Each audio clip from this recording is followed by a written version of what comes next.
Таджикистана. На чем приехал сюда к нам? На танке приехал. Проходи, ходжи Курбан. Приехал сюда Приехал сюда. убивать украинцев. На учение приехал. Ты не знал, что ты едешь убивать украинцев? Нет. 100%. Вот не знал. Добре. Откуда ты родом? С Таджикистана. Таджикистана. На чем приехал сюда к нам? На танке приехал. Расскажи историю. Получается, на Клинцы, Брянская область. В Брянске, получается, нас перетусовали. Ну и командира поменяли, всех поменяли, короче. То, что знакомы были до этого, ну как сказать, с тем служили. Их тоже перетусовали, там никого не было. У меня экипаж был чужой человек. Ну, вообще чужие люди были, другие, которые я первый раз увидел. Танк твой? Танк не мой, там тоже их не все. Ну вот, все. Вроде бы сидели там, танк покрасили 2 дня, там потусовались, получается, в Клинцах. А потом, получается, команда построила, все, сели, поехали. Ты командир танка? Ну, я командир танка. Ну, Состояние танка твоего хорошее? Как командир танка, состояние танка твоего хорошее? Твое мнение?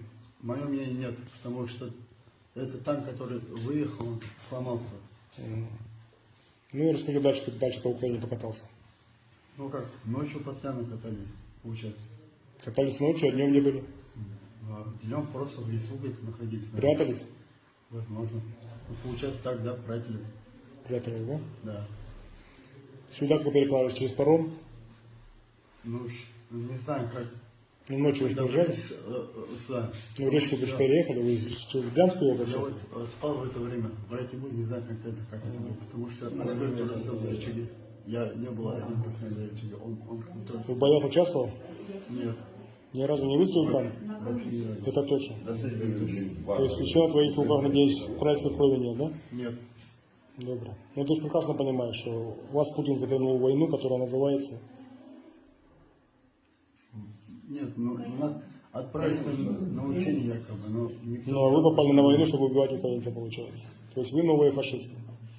У нас сейчас бомбят города, бомбят села, убивают. Ну, бомбят они все, мы не стреляли ни разу. Это не является оправданием, вернее. Ну я понимаю. Позвоним папе, маме твоему, пусть тебя вытаскивают. Украинцы не убивают пленных. Хорошо. Все.